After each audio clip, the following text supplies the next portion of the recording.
नमस्कार दोस्तों, कैसे हैं आप लोग? आज मैं डिस्कशन करने वाला हूँ जियो फाइनेंशियल सर्विसेज के बारे में, क्योंकि मुझे कुछ दिनों से बहुत सारे कमेंट्स भी आए कि जियो फाइनेंशियल के ऊपर एक वीडियो जरूर शेयर करिएगा। आपका ओपिनियन क्या है?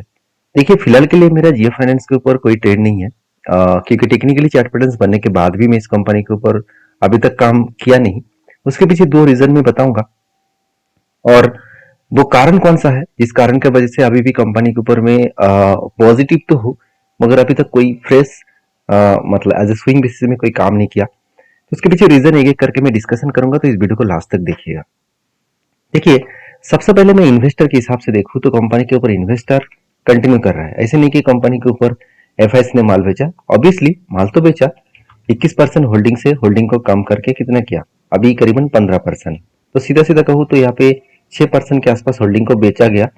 और डीएस के पास जो 11-12% होल्डिंग था, 13% होल्डिंग था, वो घट के आज हो चुके 12.5%, मतलब ऑलमोस्ट 1% का होल्डिंग बेचा। तो किसने माल खरीदारी किया? पब्लिक ने किया, क्योंकि प्रोमोटर के पास तो पहले जितना था आज भी उतना है। तो ये दिखाने का मेन मकसद यही है कि इंस्टीट्यूशन में कोई भी चेंजेस आया क्या? ऐसे नहीं है, उतना ज्यादा चेंजेस आया नहीं। दूसरी बात, कंपनी के ऊपर सबसे इंपॉर्टेंट जो पॉइंट्स है वो है कंपनी के ऊपर बिजनेस के मॉडल्स। देखिए, जियो फाइनेंस का बिजनेस मॉडल्स क्या है? जियो फाइनेंस बेसिकली एक फाइनेंशियल इंडस्ट्रीज है और एक एनबीएफसी है।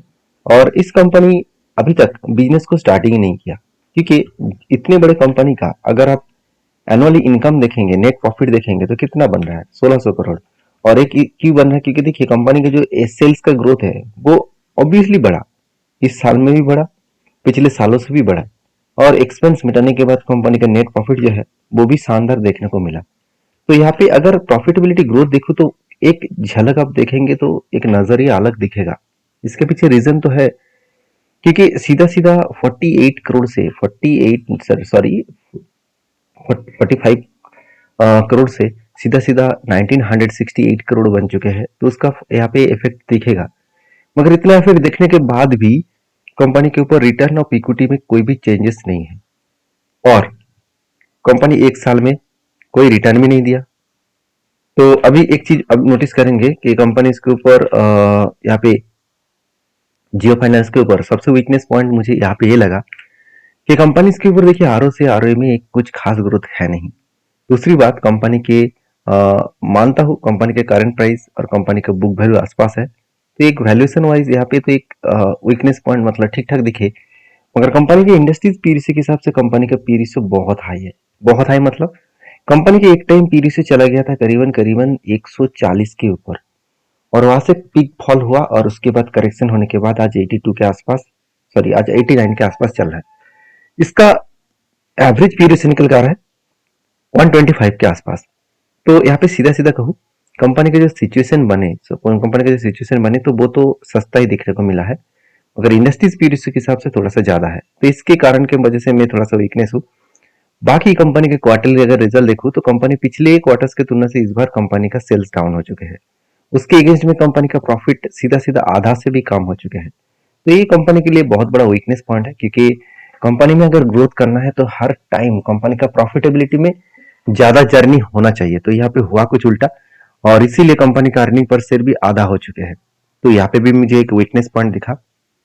तीसरी बात तीसरी बात, अगर बैलेंस शीट को देखूं तो एक फाइनेंस कंपनी है तो वहां पे बोरिंग्स होना चाहिए। तो यहाँ पे कंपनी के पास कोई भी बोरिंग्स नहीं है। क्यों नहीं है? क्योंकि कंपनी का बिजनेस अभी फुलफिल स्टार्ट नहीं हुआ। जब स्टार्ट हो जाएगा तो एक एनबीएफसी को लोन तो लेना ही पड़ेगा।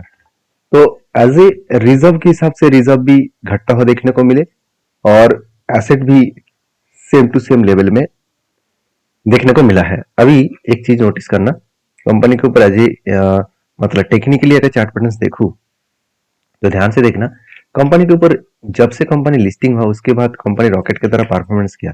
इसके ऊपर मैंने 3 बार ट्रेड लिया था इस टेक्निक को यूज करके, जो मैं अभी आपको नहीं दिखा पाऊंगा। आप अगर मेरा पुराना सब्सक्राइबर है तो पता है।